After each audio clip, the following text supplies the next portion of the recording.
After the American Civil War ended in 1865, many people expected harsh punishments for Confederate leaders who had led the Southern states in secession and a bloody conflict against the Union. Surprisingly, however, few Confederate leaders faced significant punishment, and none were executed or sentenced to long prison terms. This outcome was the result of several factors, including the Union's goals for reunification, political considerations, and the perspective of President Andrew Johnson. 1. Desire for reconciliation and national unity. One of the primary reasons Confederate leaders were not harshly punished was the Union's desire for reconciliation. President Abraham Lincoln, before his assassination, emphasized a vision of healing and rebuilding, famously calling for malice toward none, with charity for all. Lincoln's goal was to bring the Southern states back into the Union peacefully with minimal resentment.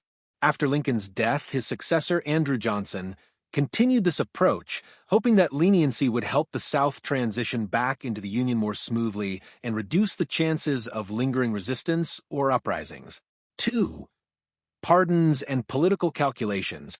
President Andrew Johnson offered a broad amnesty to former Confederates who pledged loyalty to the Union, though Confederate leaders and wealthy Southerners had to apply for individual pardons.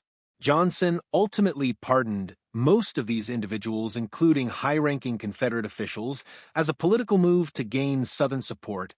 Johnson, a Southern Unionist, believed that by restoring Southern elites to power, he could better manage Reconstruction without the intervention of radical Republicans in Congress who pushed for harsher measures.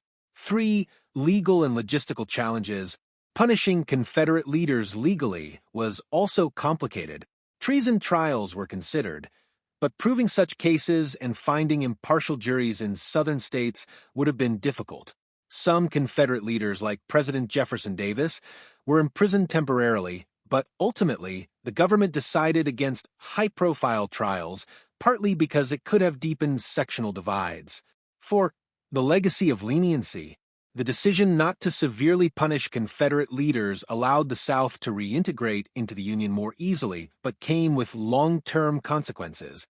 Many former Confederate leaders returned to positions of influence in the South, where they resisted Reconstruction efforts and worked to preserve pre-war social structures, including racial hierarchies.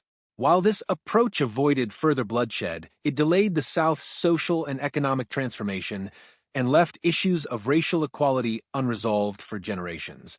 In summary, Confederate leaders were spared harsh punishment due to the Union's prioritization of national unity, Johnson's political strategy, and legal complexities. While this leniency facilitated a faster reunification, it also contributed to ongoing social and racial struggles in the post-war South.